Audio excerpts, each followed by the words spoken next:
Oh.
Live from inside Porsche, Colorado Springs, it's the First Dibs podcast with our hosts, John Deisty and Justin Underwood. Buckle up and let's go for a ride.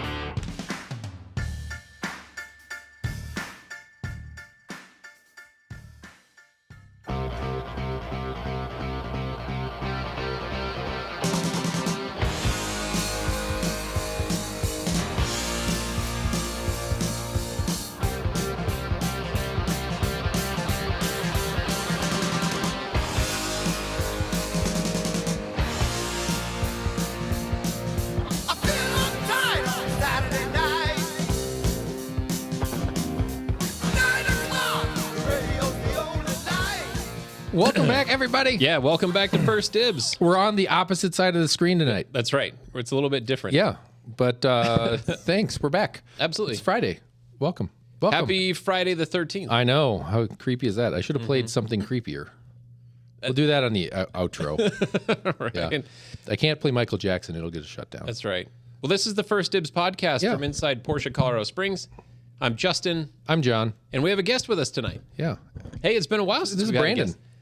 Brandon, thank you for coming. Thanks for having me. He's here because we teased a show talking about Rennsport, but we didn't actually have any Rennsport content. And he and his son were out there. So we get to kind of recoup it a little bit. But yeah, welcome. Yeah. And thanks for coming down. Yeah. I know the first- drive. It's a long drive. First we got the business. We got to handle the business. And there's two businesses I think we got to take care of. Handle it. Okay. Because I don't know what you're talking about. Number one. Oh, you got a yeah, I got a pictures. shot of it? I got pictures. Hold on, should we do it like this? You guys got to fill the air for a second while I try to figure out what I'm So doing. while John's trying to fill the business with Yeah. something, so normally, Brandon, I know that you probably do listen to this. Hopefully, you can lie about it. all the You time. Yeah. just fake it till you make it. But The commute into work. Yeah. So the business end, we have a couple cool cars that come in on trade. Typically, every week we do, or sometimes it's a brand new car that shows up that's available. That's kind of rare, these days. But anyway, this one, John, we got this super Look at cool. that. Wow. Yeah. 2001 Dodge Viper RT10. I was just looking at it out That's the window. What a sweet, thing is right? that, huh? I don't know the specific Yeah. shade of yellow that it is, but it's yellow. It's Very called yellow. very yellow. It's called very yellow. Yes, it is. It's a super cool car. I love it. It's definitely unique. 450 horsepower It's- from an 8-liter motor. 8-liter V10. Yeah, exactly. 7 miles to the gallon. Right, maybe. Yeah, I don't know. I would call that efficient, but it is super Probably cool torquey. to look at. It's probably pretty torquey. Probably Right. does its thing. Yeah, 6-speed manual transmission. I guess I don't really know what to say about it. It's yellow. It's yellow. It's yellow, and it has chrome wheels. That's Right. very important to know. Very chrome wheels. The top comes off. Yes. Will we get the driver's door to work? Yes. Okay, so Absolutely. it will have 2 working doors. So I think the Corvette took something out of the page from this car because the door handle, the door latch, not latch. What am I thinking of? Yeah, the door handle, the exterior door handle mechanism and the interior door handle mechanism, they're not connected by cable. Like, it's not a mechanical element. It's really? an electronic switch. Even back then. Yes. Wow. Yeah, even back then, which I think is kind of cool. But it's like the Corvette, right? As far as you push a button inside and you hear the and you can push the door open. Same thing. You put your hand behind the cowling piece. You just press it and, you hear it unlatch, and so you can pull it open. Same thing with this, except for up on the B pillar, if you will, is like a little push button, and you push that button in to open the door. Well, the driver's side doesn't work. But currently, we will fix that. So currently you have to have the driver's window down to reach inside, or reach all the way across on the passenger side to get in through the driver's door. But again, it's probably loose connection, maybe needs a new button, whatever. But inside the car, kind of like the Corvette, now down on the floor of the Corvette, you've got the emergency release pull lever. Well, they have the same thing, except for it's way up on the B pillar. So if you're in the driver's seat and you look over your left shoulder, there's a pull in case of emergency type thing. And that's the mechanical linkage to open the door.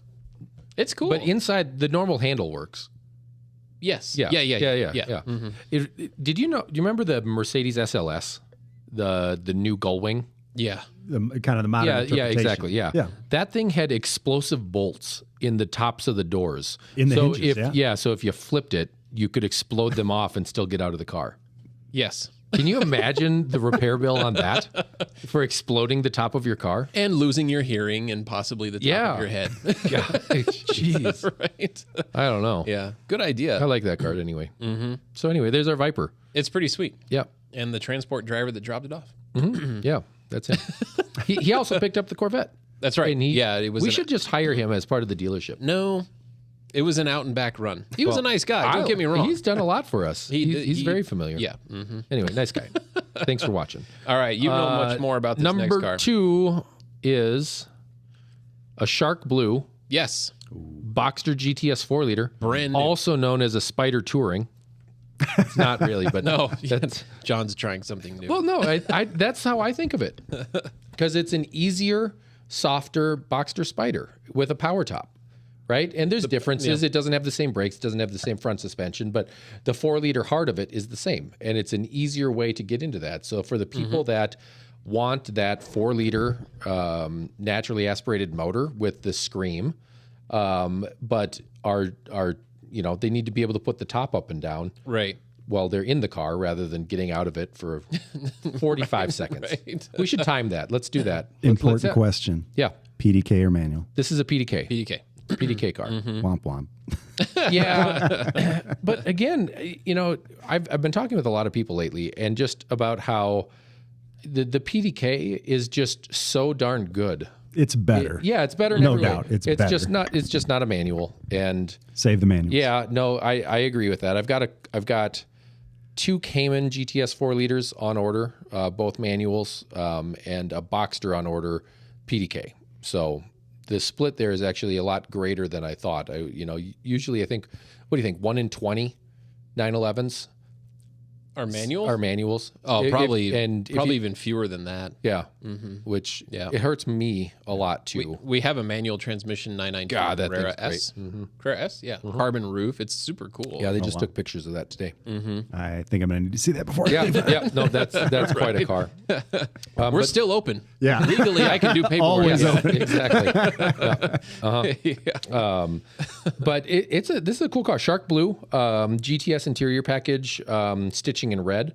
I was worried it was going to feel a little Superman or maybe a little bit Spider-Man. Yeah. It doesn't. It's subtle enough on that. And they did the roll hoops in Shark Blue. Yeah, that's cool. So that really helps kind of pull the whole thing together. Right. I think that's a great car. And will go down in history as a great. It's same motor basically as your GT4, right? Not identical, but similar displacement and everything like that. And behind my desk, there's a 2007 GT3, 415 horsepower. Yes, please. Yeah, but that was all of the power, not 20 years ago. Yeah. And now you think of it's just a Boxster. No, it's not. It's I bet that thing would lap Pueblo as fast as that GT3. Yeah, with a PDK especially. Yeah. Mm-hmm. So how can you have any negative comment about that car? I just think it's super cool. So and it's available. You can have it. Right. You can have it tomorrow from me. Unless I buy it tonight. 719-219-5044. Ask for John. Ask for John. Yeah. Mm-hmm. That's pretty cool. So that's business. That's business. That's it. Yeah. Thanks for coming, Brandon. Yeah. And we'll see you next week. Where do I get my commission check? Yeah. Right. Yeah. No, seriously. So you're a guest on the show. People know a little bit about John and I. We don't know anything about you. So please, if you don't mind, if you can do a quick intro on who you are, where you're from, and what got you into Porsche. So who I am is just Brandon Olson. Where I'm from is kind of all over. I'm originally from Detroit metro area. And then, spent most of my life there as far as, childhood and, up until I think I was 26. And then I moved to Naples, Florida. And then from Naples, Florida, went to Fairbanks, Alaska. From Fairbanks, Alaska, went to Maui, Hawaii. From Maui, Hawaii, went to Minnesota, Minneapolis area. And then from Minnesota, went to, South Denver, Colorado area. So I like to say it was cold, hot, cold, hot, cold, cold. This doesn't count as cold. I mean, what kind of, so thin blood, thick blood, what kind of blood do you have now? You got a crazy mix going on there. Yeah, it was interesting going from Alaska to Hawaii. I moved there in the summertime from Alaska to Hawaii. And I went and met some, new colleagues at the beach when I got there. And I stood in the shade for about 30 minutes, and that's not an exaggeration. And I got burned in the shade because of, my transparent skin from Alaska from never seeing the sun. So the blood was one thing, but the skin took a beating too. And my, to go into the, Porsche connection is my first Porsche that I ever owned. I purchased in Maui, Hawaii while I was there, and it was a 1976 Targa, 911. And the license plate was SUNBRN, Sunburn. Sunburn, I like it. I like it. Yeah. Yeah. That's pretty awesome. Do you still have that car today? No. Like anything, it's, I wish I still did, especially being the first one. But when I left Hawaii, because I was there for 3 years, I was worried about either selling the house or selling the car. And so the house went up for sale, the car went up for sale, and fortunately or unfortunately, both sold immediately. Okay. So I ended up, not having either one of them, and I wish I had them both back. Right. Yeah, for sure. But yeah, no, the 76 Targa was the first one, and bought it from the second owner. The original owner bought it in 1976, and his wife immediately told him to sell it, and I bought it from the gentleman that bought it from him. Okay. So it was a very nice car, a lot of fun. Nice. Excellent. Yeah. And then you've been through other Porsche cars, and you're driving a GT4 today. Is that right? Yep, 718 GT4. Okay. Awesome. How do you like it? I love it. I'd love you guys to give me a big offer on it too, so we can talk about one of these, either that Viper, the GT3 out there, or that Carrera S you were mentioning. Right. So yeah, but no, I love the GT4. I've had it for almost a year exactly, and I've put 20,000 miles on it to include the trip to Rennsport. Nice. So yeah, it has just like 27 or 28,000 miles on it when I pulled in today. Awesome. So I've put plenty of miles on it. That's fantastic. That's the way I would want to be. Yeah, that's fantastic. Yeah, the certified pre-owned warranty helps with the peace of mind with that too. Yeah, for sure. The CPO is in place until February of 2027, so I'm going to test that unlimited miles. Right. Yeah. Exactly. That's offered. That's so. awesome. Yeah. No, that's very cool. Do you do track days, mountain runs? What Mostly mountain runs. Yeah. Like when people ask me that question, I always say I can afford the car. I can't afford to track it because that gets expensive real quick. Sure does. So the pockets aren't that deep, especially with the other projects that we're working on. Sure. Yeah. And that's actually, so we wanted to talk about that is you have a 10-year-old son. Yep. And the two of you are restoring a 911. Yep. 1971 911T. And it's pretty rare in that it was an original factory leaf green car. So a very rare color. What a color. It's kind of that cool, funky, what you would have seen in a kitchen in the 70s, on the cabinets or the countertop or whatever. And on like the scale of Porsche rarity colors on, I think it's the PCA site, it's considered a unicorn color. Oh, cool. So that's kind of what drew me to the car. And it was also a factory sunroof car. So really weird spec in that it was a T being kind of the base model, and then with that funky special color and a sunroof option. Right. So that's what drew me to it, and that was my demise too, because it was needing way more work than I anticipated, and had to sell another Porsche to fund the restoration on this, and my son still hasn't forgiven me. So hence why I bought the GT4 to try to make it up to him. Okay. Okay. No, that's pretty cool. And then we were talking a little bit before the show, and you're having some help kind of get through the process. There's a shop in Wisconsin that's been doing some metal work, and Yep. but then your son, you said he's way into it. For sure. So, I mean, from a very young age, essentially since he was brought home from the hospital, he was riding with me in the 76 Targa, and some people might wince at that, but remember, it was on Maui, Hawaii. I think the highest speed limit was 55. There's no airbags in that car. So him being in a car seat up front, and us cruising at 40 miles an hour on kind of back roads, it was fine. And ever since then, he's been kind of hooked on it. And then as he got a little older, I got him into it because as we would go to Porsche shows, periodically we'd go into stores and we'd call it Porsche hunting. And so I don't want to encourage any competitors out there, but we would go into Targets and Walmarts and whatever and just look for Porsches. Yep. And I just started buying them. If we found him, he'd get excited, and it's like, well, it's $1, so let's just buy it. Right. And we kind of had a little stockpile, and we went to an all Porsche show, and I set up a table, and we had him make up a little sign that, his name's Cason, C-A-S-O-N. So it was Cason's Cars. And, try to teach him some, economics and business and whatever. And so he was selling the cars for $2. And my wife, as I'm acquiring all these, duplicate Porsche Hot Wheels, she's kind of like rolling her eyes at it. Like, man, you keep spending money and throwing it in this bin. What are you going to do with these things? Yep. And after the first car show, he made $187. Okay. So then my wife started Porsche hunting. And she started going to stores and looking for them. Right. And, he got excited because then people are coming up into him and talking to him, asking him, oh, which one's your favorite? Right. And, the social aspect, he really got a kick out of it. And then when he had money in his pocket afterwards, he got really excited about it. And then again, just kind of tinkering with the cars and working on them, the full-size cars, it was always, can we go for a drive? And that hasn't stopped since we, started that when he was a baby. Right. As a kid, we'd go outside and he'd walk over to the Porsche, and I got pictures of him kind of opening up the passenger door like, are we going? No, we're going to check the mail, man. Right. And shut the door, disappointed. So That's cool. That's pretty good. Yeah. So how was the drive out to Rennsport? it was incredible. Yeah. What route did you take? I took a long route. Yeah. This was pre-planned. The Telluride Autumn Classic is kind of an interesting car event that we attended for the first time last year, and it was the weekend before Rennsport. So we actually left the Denver area on the 21st, and that weekend went to the Telluride Autumn Classic. So we spent a couple nights in Telluride. From there, went down through Four Corners to the Grand Canyon. Spent a couple nights at the Grand Canyon.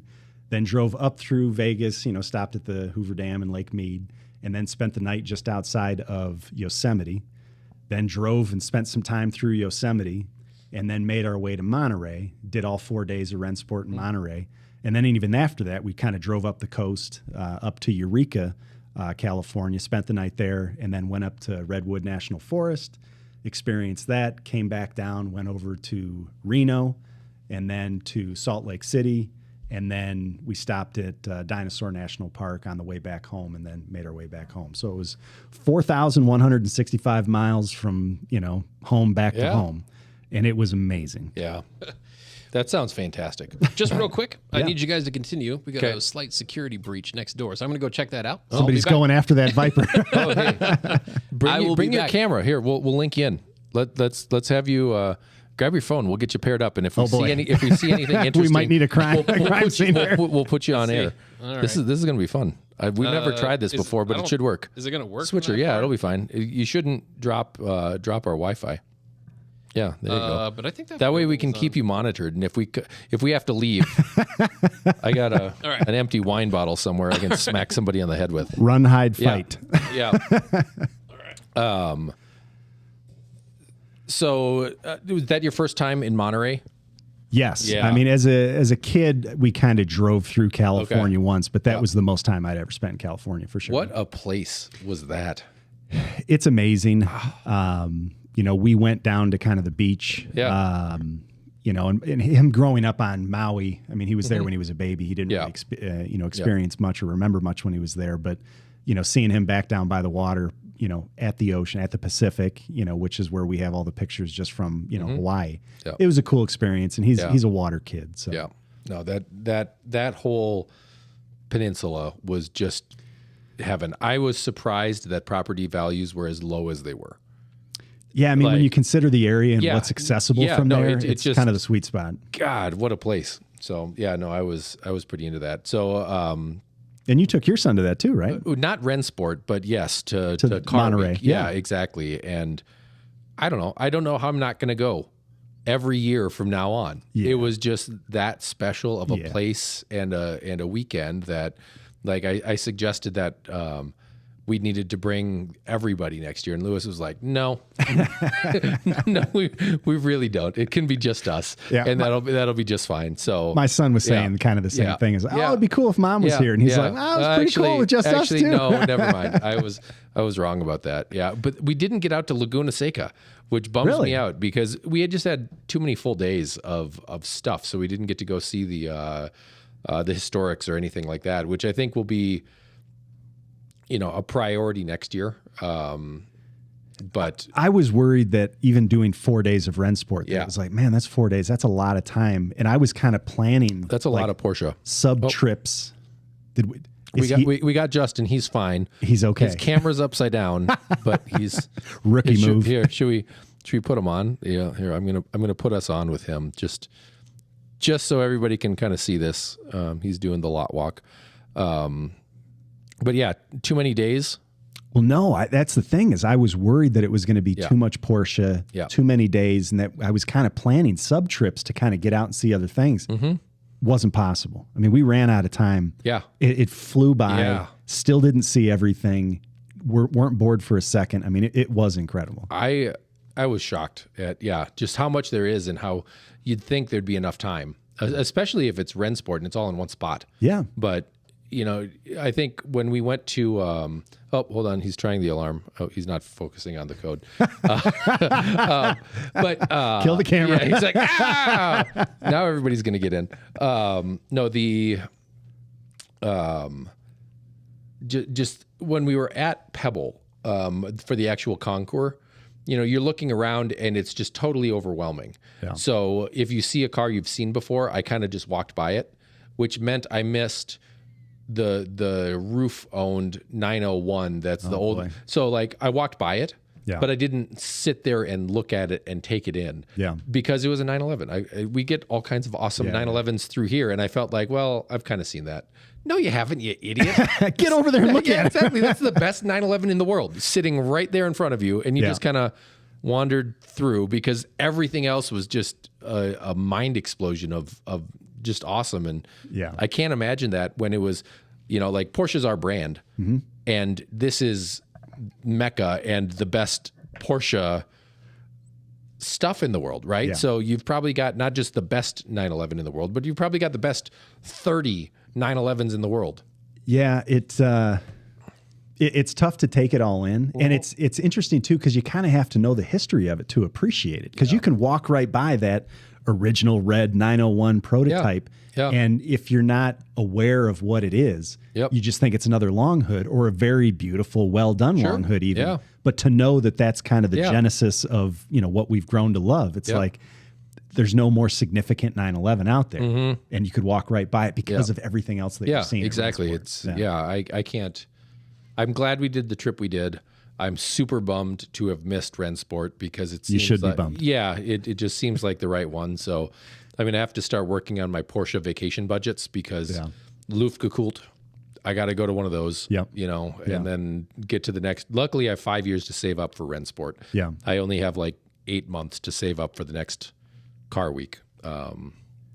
But It's so man, worth it. it just is. It just is. Yeah, it's just a very, very cool, special thing. And I think, you and I are similar in that, we love sharing it with our kids. For sure. And like Isla, my daughter, is about to be, she loves them. She likes going on the drives and stuff like that. I shake her up a little bit like a soda can sometimes. She spews. So we're going to have to work on that. But I think that's just partly, being in the back seat and whatever. But sharing it with generations is what's really awesome. And I'm excited to kind of see how that can progress.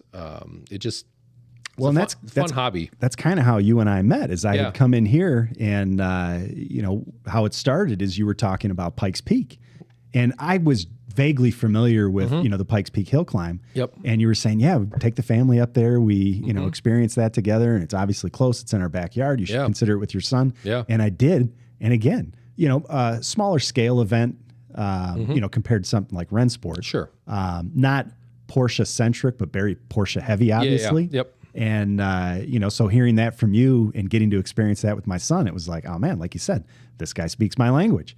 So again, to have those experiences with my son, it's amazing. Yeah. Yeah. Pretty fun. So what was your son's favorite part of the trip? Did he like the drive, or did he like the event, or?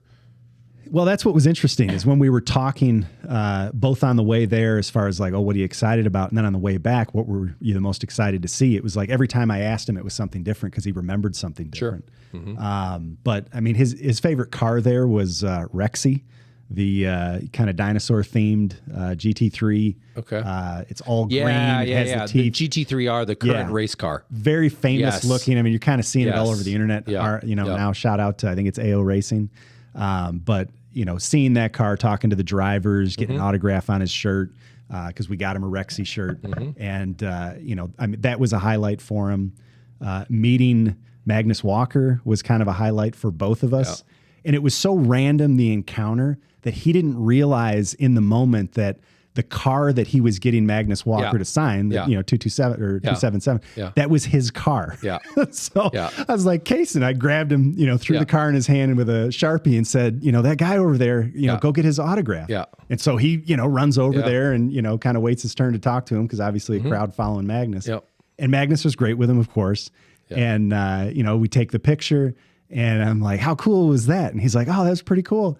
And I was like, the car, Magnus Walker, you see like on the Hot Wheels package, like, cause there's the printed signature and then you see his real signature next to it. And then it clicked. Yeah. Oh my God, that was him. I was like, yeah, that was Magnus Walker. That guy is such a character. And like, I don't understand why he's famous, but I love him. Well, I can tell you one of the reasons why he's famous has that Minnesota connection when I don't know if you're familiar with it, when he took the reporter in the car. Sure. Yeah. And smoked it at... smoked it into the back of, I think, a semi. Carousel Porsche, I think is what they called it. But the Porsche Minneapolis. Yeah. Yep. And so that's kind of where I knew him from. Yeah. And, he was a controversial, I mean, he is a controversial figure, but there's no denying what he's done. Oh, he's great. For the Porsche culture. So I'm a fan. Huge fan. Great guy. Yeah. I really enjoyed all my interactions with him. And the fact that, I think when we had him here, the first time I saw him, I didn't even really meet him. We had an outlaw gathering here, probably in 18 or something like that. And we put it out on our social media and stuff. 150 cars showed up to go drive with Magnus Walker. It was absurd. Could they keep up with him? Because pedal to the metal, right? That's his motto. No, we put him in actually the 66 911 that's outside. It's all original paint. Just a fantastic original 1966 911. Nice. So we had him drive that, so people could keep up. Yeah. Okay. Yeah.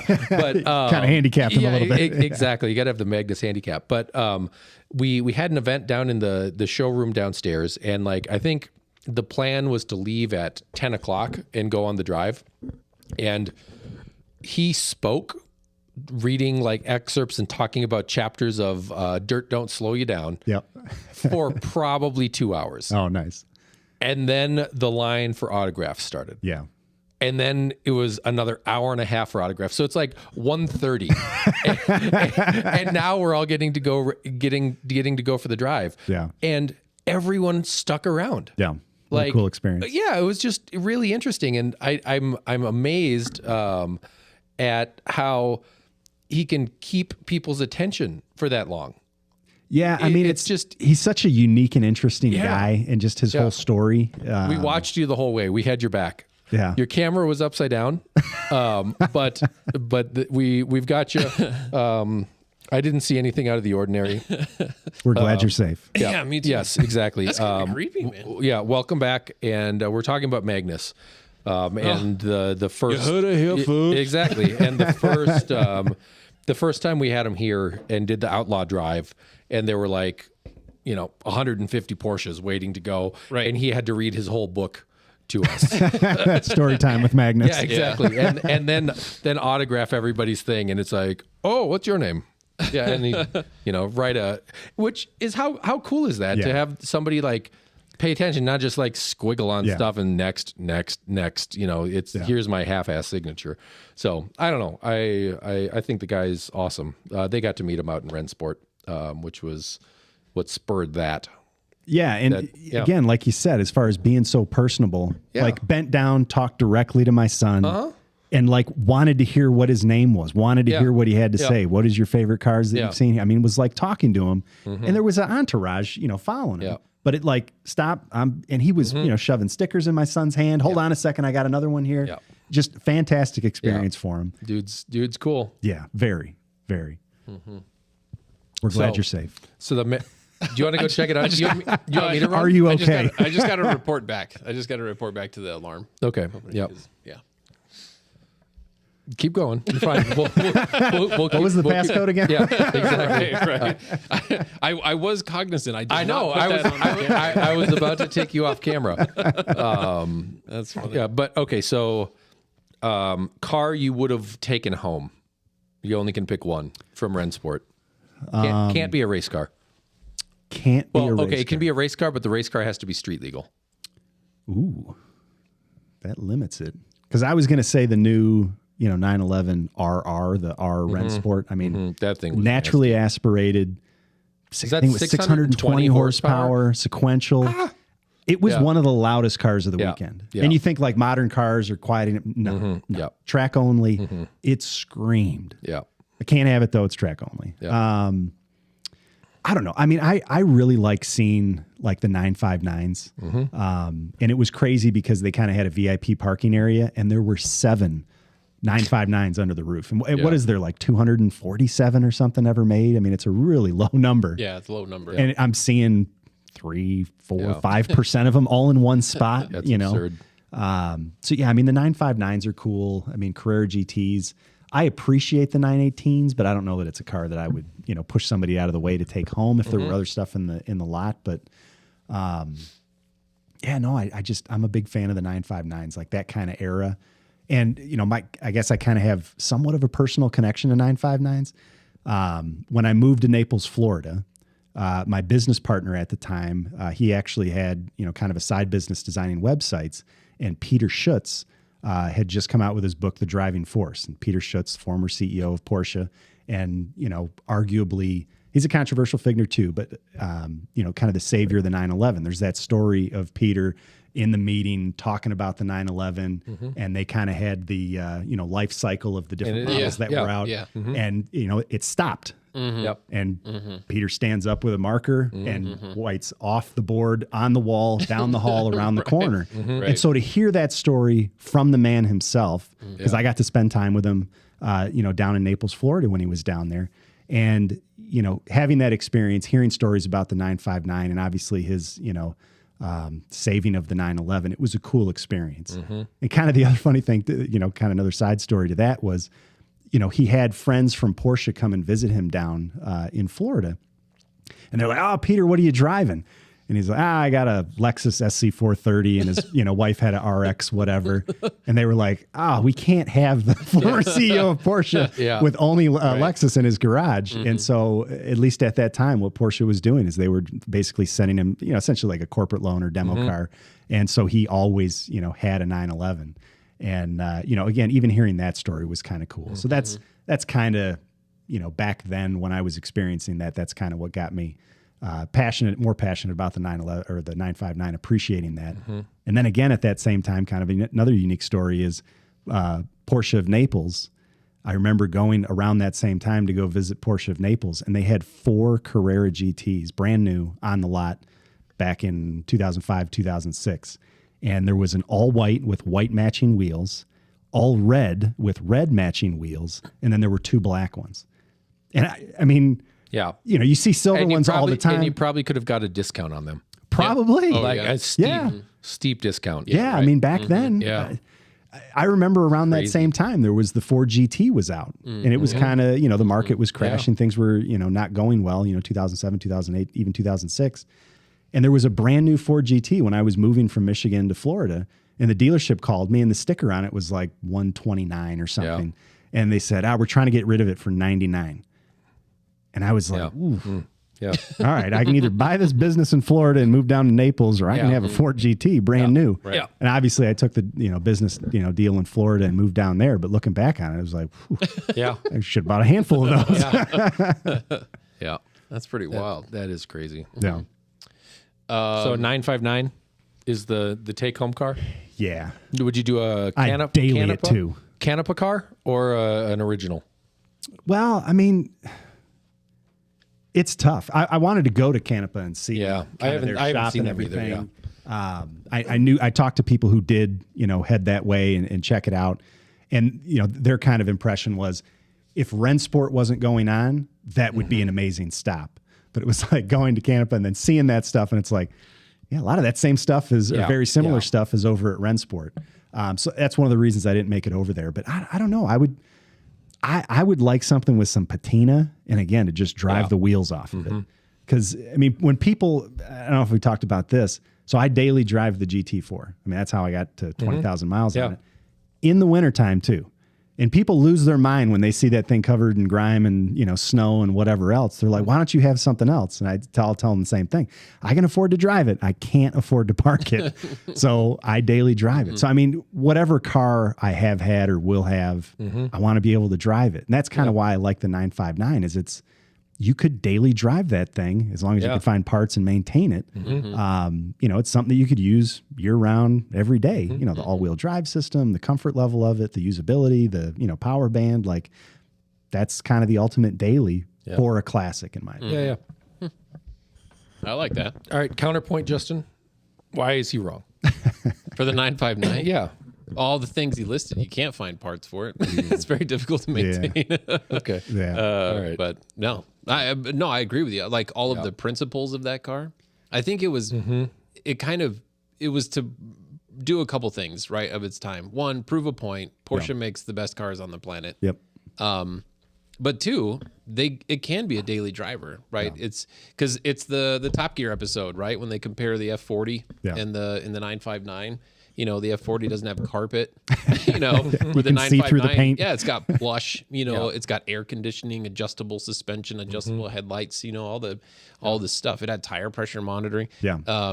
Just crazy things. And whereas in the competitive, supercar or whatever, couldn't afford to putting that on it in order to try and achieve what the 959 was doing. And it, all-wheel drive, so absolutely. I think it was meant to be it is a supercar, but we can drive it every day. Yeah. So point is, I was right. Yeah. Good job. Yeah. Well, and that's how we debate at the First Dibs podcast. Next question. We would have a horrible radio show. Yeah, exactly.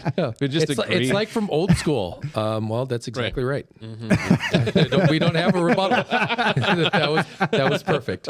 So, sorry, I blacked out for a minute there. Oh man. Yep. You're my boy, Blue. I know. Yeah. Well, I think I just saw Will Ferrell DJing a party at USC for his son. Oh, you saw this on Instagram? Yeah, I wasn't there. I'm not. I'm not an undergrad at USC right now. But Will just texted me the video. Exactly. What's up, man? Check this out. I'm scratching for my son. That is the kind of father I want to be. And I feel like, I don't know if I had condoned underage drinking. I haven't gotten to that point yet. But just to be able to be there for your son and like hook it up. Yeah. And I feel like that is right now what we're kind of doing, right? Getting our kids out to experience this stuff, getting to meet Magnus Walker, Lewis getting to meet Gordon Murray, things like that. It's just like, how cool is that? I didn't do that when I was his age. But let's back up for a second. I didn't even know I wanted to do that when I was his age, but I know Lewis wants to do that. Right. And it's cool to be able to do that for our kids. Yeah. Go-kart racing. Let's back up for a second, though, with the Will Ferrell thing. So to us, he's Will Ferrell. Yeah. The legend. Uh-huh. Like to his son, that's just dad. Yeah. Like, is he embarrassed by his dad DJing for him at his college, or is it the coolest thing ever? I don't know. Right. Yeah. I'm pretty sure all of his college friends understand. Yeah. I think that is the coolest thing ever. If it's me and Lewis, I think they're all like, "Who the shit?" Yeah.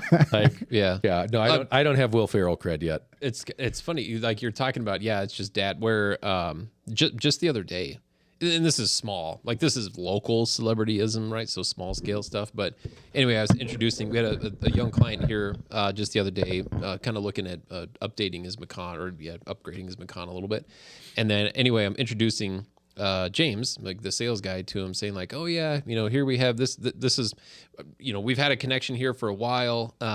But anyway, so just real quick, James, so you can connect, is this client's mom is actually a big time Porsche person, and she's very, very well known, like in the in kind of the news community." Okay. Television news, and James like, "Oh my gosh, I thought I recognized that name." And anyway, James went into this kind of funny story about, hearing about speeding tickets and all that kind of stuff. And then, but the client's response was like, "Yeah, to me, all that time is just mom. Like, all I remember her as at that time period was she just yelled at me a lot."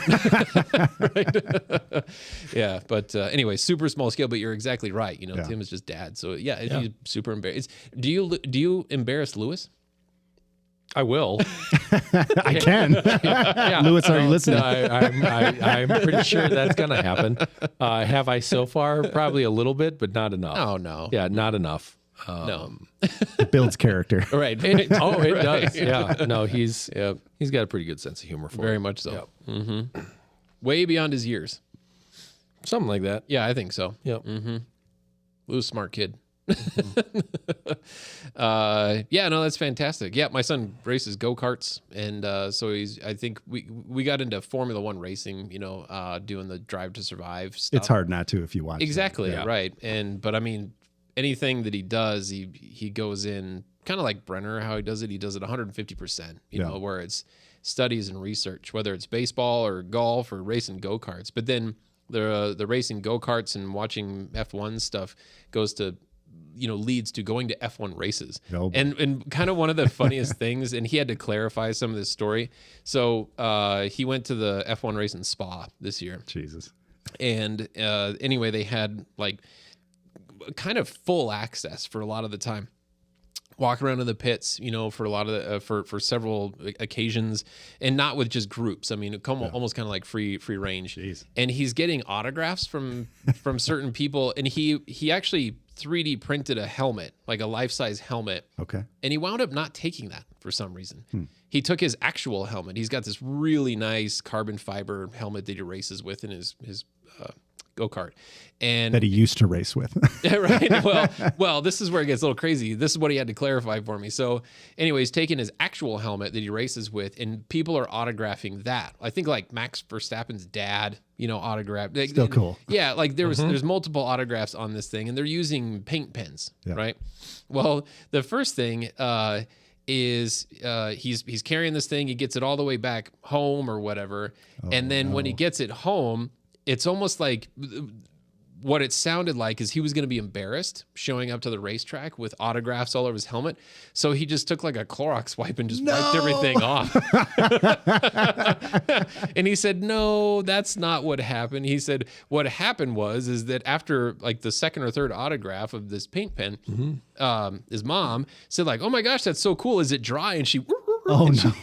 no, it's not. So he's like, "Well, what the crap?" So he said it was all coming off, and he's like, and it was starting to flake because it was a paint pen on this highly polished, so it wasn't going to stay anyway. Yeah. So anyway, so he just finished it off. Finished the job. But the autographs, so what? It's not like you can read them anyway, right? I mean, for anybody out there, any kid that gets an autograph from someone, it's not legible. Yeah. You just have to know, like who wrote it on there. Yeah. And if you can't read it, and he actually, and this is a tool, of his, it's the memory. He was down walking around pits, That's he got what to I talk think to is cool. Checo, that's the memories. Yep. Crazy. Yeah. He'll remember that forever. Now I'm just thinking of Will Ferrell and Samurai Sword, Randy Jackson autograph on it. You get Randy Jackson's autograph. Oh, yes. Anyway, that was a great story. Yeah. And I think the point is there. It's like autographs are great to be able to. It's like a slideshow. Yeah. Right. Being able to show somebody where you were in on your cruise in Greece, that's awesome. Yeah. But if you're spending your whole time taking the pictures to show other people, Yeah. You're living it through a lens. Yeah, exactly. You're losing so much of that experience. And I Right. mean, when we were in Monterey, we took 1,000 pictures between our 2 phones. Yeah. But we still experienced everything because we were there, and it wasn't, just for it. And, there's probably some pictures and some autographs and stuff I would have liked to have gotten, Yeah. or people I would have loved to introduce myself to, but that's not what I was there for, right? It was the shared experience between all of us was what it was all about. And, who cares if you get the autograph or not? You were there, Don't make me prove it, because, you'd be like, you didn't meet Gordon Murray. And I'm like, Lewis, go say hi to Gordon Murray. And, oh, hey, Lewis, I met you at the Quail last year. Yeah. Fuck you. Yeah, I did. Right? What now? Yeah, right, exactly. yeah, Yeah. right. Check that one. It's just a difference. Yeah. Yeah. I like it. I like living for the experience. And I think that's what we're all kind of trying to do right now. Well, we did the autograph session. We did one autograph session at Rennsport. And again, my son doesn't know these folks. I know some of the history, not all of it. I mean, I was born in 1982. So kind of the Rothmans, Derek Bell, Jackie Ickes, like that's what I was excited about. I had, the 82 Rothmans hat that I took there. And as Where'd you get that? It was you guys sell them in the store. Okay. It's the, kind of the modern. Got it. Yep. Interpretation of that kind of Rothman's 82, hat. So I had the hat, with me, and, we're standing in line, and based on the schedule, Jackie Ickes was kind of be the main one that we were looking to get an autograph from. And so I was kind of, looking for Jackie. All right, that's, we got to get Jackie Ickes. And then just from the side, Derek Bell walks in, and he wasn't planned on the schedule for that session. And I thought, oh, maybe he's just showing up and then he's going to leave. He stuck around. So I was able to get both of their autographs on that hat. That's cool in and of itself, being there, seeing those guys and, all the other drivers. So we went down the line, and I had a Porsche parking only sign that you guys, sell to. And, just got everybody to autograph that. My son was just getting a kick out of, going down the line, getting that autographed. But while we were standing in line, I'm standing there, and I had bought from you guys the Pink Pig duffel bag, right? Sure. And so I'm standing there with that, and I got the hat and the sign in there while we're waiting. And a guy comes up and taps me on the shoulder, and I'm, kind of like, and we were waiting in line for an hour, and it's kind of like, yeah, can I help you? And the guy says, where'd you get that bag?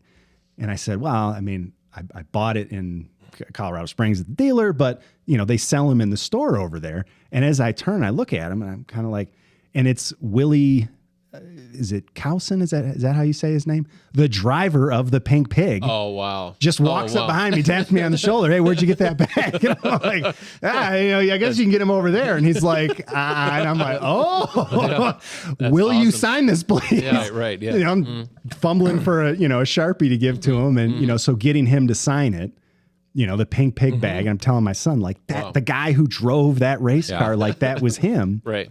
And then when we go up, I already had him sign the bag as we're standing there in line. And of course, everybody in line's freaking out. Oh my God, it's Willie. And so we get up there, and then I realized my key for, my GT4, it had the Pink Pig kind of, whatever side panels, the caps. the caps. And so I thought, Willie, you mind signing my key? And he's like, yeah, whatever.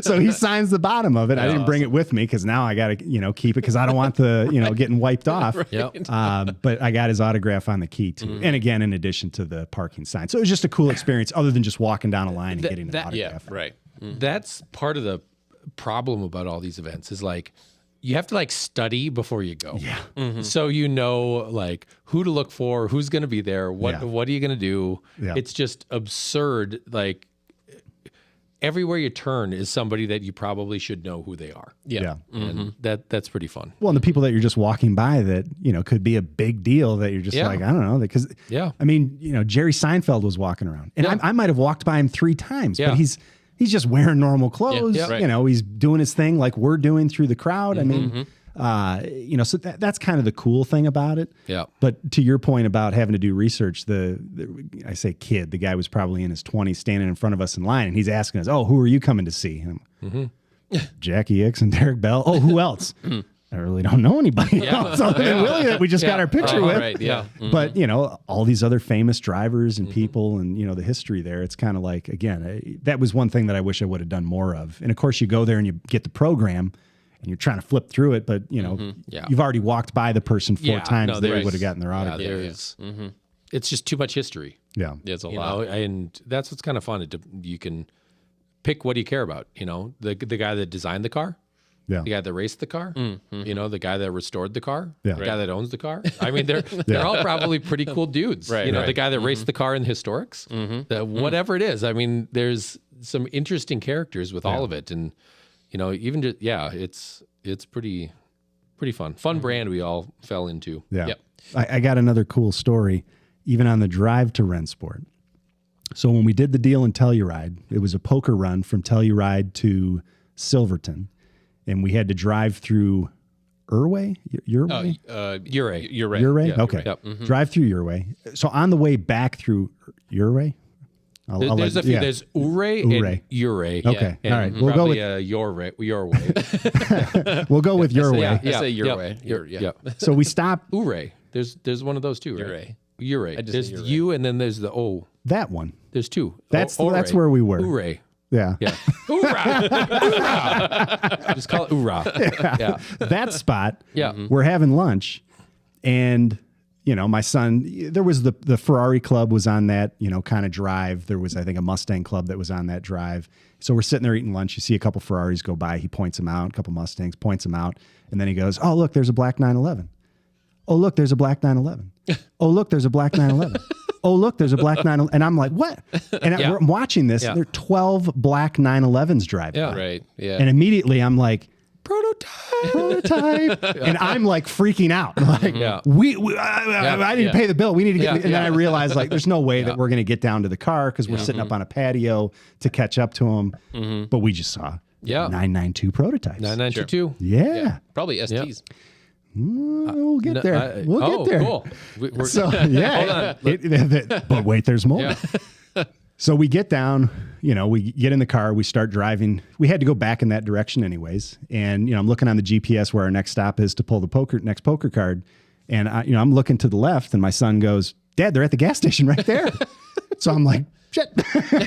Pull over. I didn't even get out of the car. Pull the poker card. Yeah, sure. Whatever. All right. We run back over to the gas station and I pull in my, gentian blue GT4 with a Rothman's livery. And, all these guys kind of stop and they kind of had like a look on their face. And I get out of the car and I'm all excited. And one of the, what turned out to be one of the lead engineers, like makes a beeline for me and he's eating an ice cream. Like, "Can I help you?" And I'm like, "Porsche, like, Porsche. Right. Yeah. And he's like, "Oh yeah, okay."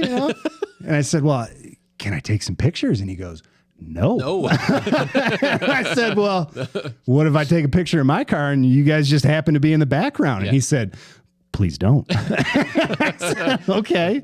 So starting to chat with them and, make small talk and conversation. It was every variation other than GT cars. They didn't have any GT cars, but every other variation of the 911 from base all the way up to, Turbo S and, STs and variations in between. It was, if you knew what you were looking for, it was, oh my God. Yeah. Look at that. You could have picked People up, are coming in out of the gas station, could care less. But I'm here freaking out with all these, German guys. And, he's talking to me, making small talk. And he goes, "Listen, take pictures, do what you want. Please don't post them on social media." So to answer the question, no, I won't be sharing them with you. Right. But I got some selfies with a big group of engineers and some, kind of clips walking around the parking lot of the gas station of, these prototypes that weren't very heavily camouflaged. Yeah. Sure. And, the windows were blacked out. They didn't want me interior was more of a concern than exterior, obviously. But the coolest part of that was that some of the engineers that were there, because they were all engineers doing basically, I think it was octane testing on 91 fuel, and then altitude testing, and there might have been a hybrid 911 in there. Oh, cool. But talking to them, a couple of the engineers actually worked on the development of the GT4. And they were like, oh, is it PDK or manual? And of course, I like to brag, oh, it's a manual. And they're like, oh, but do you use the auto rev matching feature? And I said, well, I got problems with my ankle. It's kind of hard to heel toe. So yeah, I use it. Well, what do you think of it? And it's like, I love it because it makes me seem like a better driver than I am. And he's like, I'm the one that developed that. And it was like, that's what I got excited about, because these are the guys behind the scenes, to your point, as far as all the famous people that are involved in the Porsches, these are the guys behind the scenes creating the products that we love. Yeah. They should get a round of applause at Rennsport. Absolutely. Yeah. Those guys should be featured in the icon. I mean, Andy, Perninger is an icon. Everybody knows him. Yeah. But these are the guys out there doing that. And as I'm getting into the car, like, oh, what do you think of the engine? Oh, it's fantastic. Even at altitude, it's still ample performance. And the guy's like, I helped develop the engine for this. Thanks. How many miles do you have on it? Very proudly at that time. So I got 24,000 miles on it. And they got excited about that because they're like, we see so many people buy these cars and they stick them in garages, they stick them in collections, they drive them on the weekends.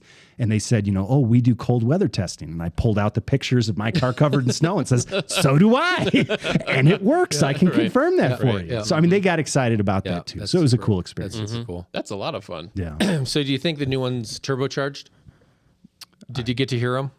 Well, I mean, yeah. Turbo? Yeah. Okay, cool. Yeah.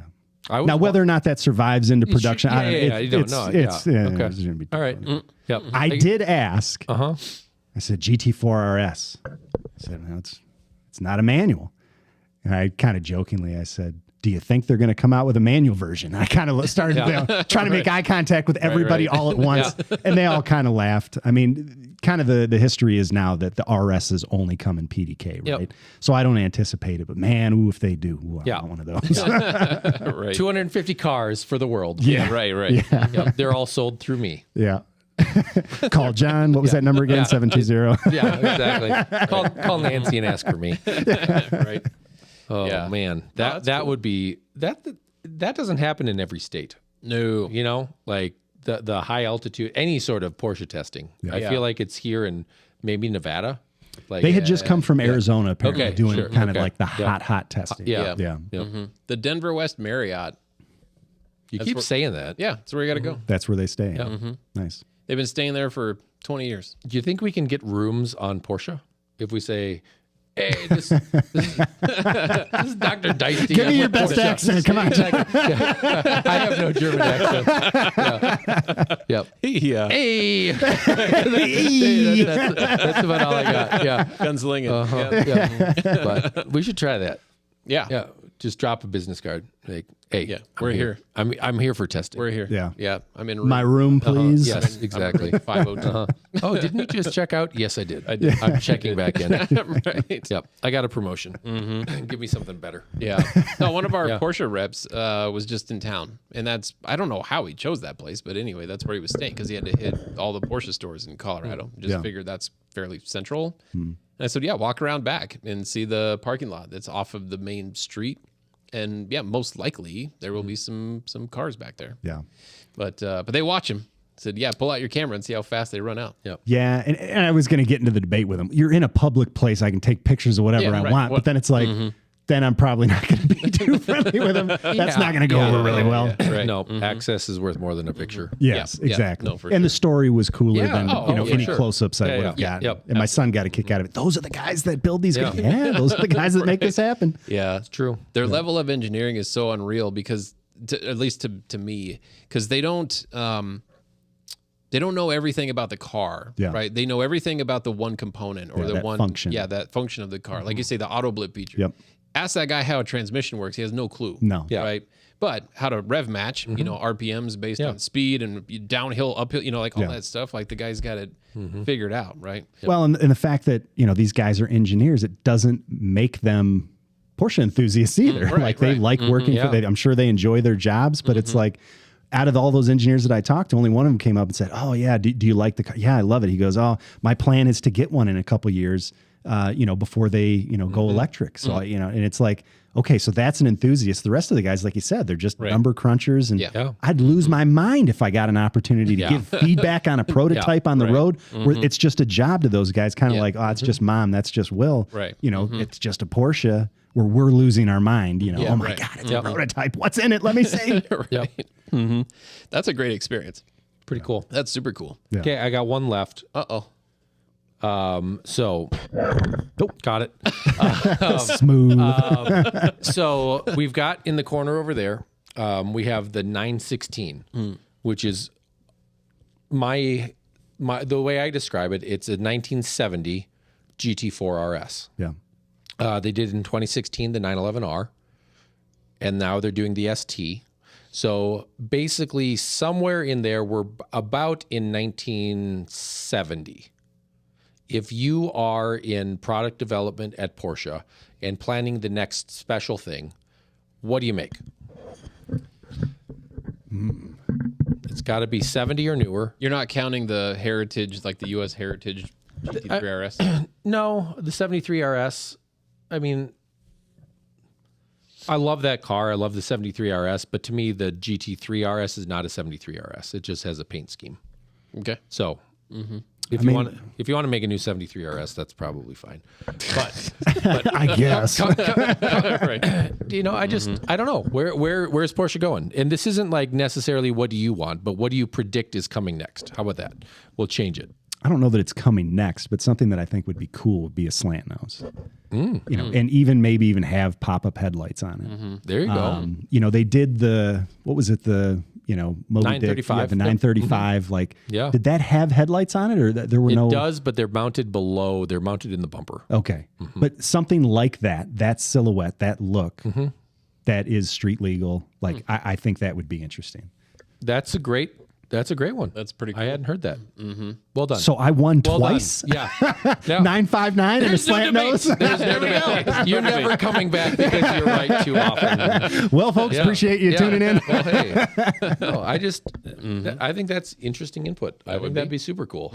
A slant nose. So it'd be like a 992 Turbo S exclusive coming out before the end of the 992 platform. Yeah. With a slant nose on it. That'd be kind of cool. Yeah. Good choice. Yeah, it would be pretty cool. Well, there you go. You heard it here first. Mic drop. Yep. And unless anybody else has anything else, I'm going to say for the First Dibs podcast. Real quick. Yeah, go ahead. Because very early you had a great segue. So I really want to thank everybody that showed up for our Porsche Classic K Rally 2023, the classic drive last Saturday. Yeah. And our next classic event is we have a Porsche Classic swap meet. Ooh. So I got some stuff for you. your wife, Kaysen's cars. Oh, I like that. Yeah, booth space is free, but it's going to Excellent. be limited booth space. But we take the MJLPO fund takes 10% off the top. Oh boy. You just pay on your way out. I respect the hustle. It's on the honor system. Yeah. Did you guys talk about that on the show? No, we didn't. Oh, okay. No, that was a teaser. So yeah, Porsche Classic swap meet, and we're going to integrate kind of a car show with it at the same time. But that's November 11th. That should be a lot of fun. We've never done one before. Yeah. But that's going to be a good time. So there should be some emails going out about that fairly soon. But seriously, like he will be there. Yeah. Everybody tuning in. If you want to come meet Kaysen and see some Kaysen's cars, There you go. we'll be there. And then I want to say thank you to Chuck for stopping by. Chuck's Diecast Cars. The competition. Because he watches. He's so awesome. He's probably watching. Yeah. He's probably watching now. Hopefully he is. He's a said he would. connoisseur. Okay. He But- doesn't sell. Okay. And he put a thought into my head as far as we haven't done anything remotely. We haven't done a remote show for a while. Yeah. And something like that, because Chuck's got this crazy, amazing collection of diecast cars, right? Yeah. They did reviews on YouTube. But so doing something like that, because now we are on YouTube and then we can actually show it, unlike when we went to Jason's house, we couldn't That's show true. his We could impressive not do collection. that. Yeah. Of whiskey. Not bad. That's a good collection. Yeah. But anyway, so we do. And then this Sunday, not tomorrow, Saturday, but this Sunday, we have our new Cayenne launch event, which it's a off-road rough roads tour. So we're going to start out here early Sunday morning, head off to Victor, taking dirt roads the whole way. Nice. And have lunch, and then go from there to Canyon City through or using Shelf Road. So that should be kind of fun. Yeah. Awesome. So I look forward to seeing everybody for that. Anything else? No. I'm headed to Germany. When do you leave? Next Saturday. Do I have to find any coverage for our show, or are you here? No, I'll for be the here show? Friday. And then But the next Friday you're back, or are you? gone? No, I come back the next Saturday. Okay, Yeah, so yeah. I do need to find Yeah. coverage. All right. So So, the if one- you're looking to host a podcast and you need some mic time, come on, shoot your application over. I'm right here, So- Jen. Yeah. Hey, I think you did great. Yeah, so I'm going Problem is over I can't argue with you on stuff. Well, that's a pretty good point. Yeah. but I'm going to Germany to talk about the First Dibs podcast from inside Porsche Colorado Yeah, Springs. I that's get to awesome. do a little presentation in front What of the all shit? of our classic. Yeah. That was for our German I'm telling listeners. you, yeah, right. We got. I said I'm going to take a life-size cardboard cutout Yeah. of Dicey. Okay. So maybe what I'll do is I'll get a life-size Hasselhoff, like a Yeah, and just put my just face put on his it. face on it. That's about appropriate. Oh, I'm furry enough. I'm, Chest hair. yeah, I'm Yeah. that'll work. Anyway, it's gonna be a ton of fun. But anyway, Yeah. yeah. So it's been a really fun summer. You know, what time will you do the show? Germany is 8 hours ahead. 8 ahead. Oh, so that's the wrong way. I was thinking it'd be funny if you like tried to FaceTime me and I was sleeping and in bed and I just like rubbed my eyes. It was like, hey, Porsche. Right. It'll probably. That's too bad. I'll be like in the is this? shower. Yeah, exactly. I'll be in the shower. If I was I'll be shaving. right. Hey, guys. Now the Chester, the Hasselhoff Chester. Yeah. That'd be good. It'll Hey, it's John from Porsche. I bet it would be. It might work. It might Yeah. be like 6 a.m. here. Oh, I would absolutely answer from yeah. the shower. It might be like 6 a.m. Shower here. cap on. That's just my rough guess. Like Man, about that time of We day. might need to edit this episode so it's a surprise for all of them because I know they all listen They do all this. already. Yep. Oh boy. They can't wait to shut us down. I'm giving them every opportunity. Like if me calling out Porsche Financial isn't a sign that I'm done with this podcast, I don't know what is. And the terrible attempt at a German accent. Yes. Hey. Is that how the Germans speak? You know how they do back in Germany. Exactly. That's right. Too soon. That's too right. soon. But anyway, from Germany, this is the First Dibs podcast. I'm John. That's Justin. This is Brandon. Thank you guys all for joining us. We'll see you, I guess, next week. All right. Was that too abrupt? Well, we're going with it. That's perfect. What is this? Here, let's listen to this song. This song is called Friday the 13th, and it has explicit lyrics.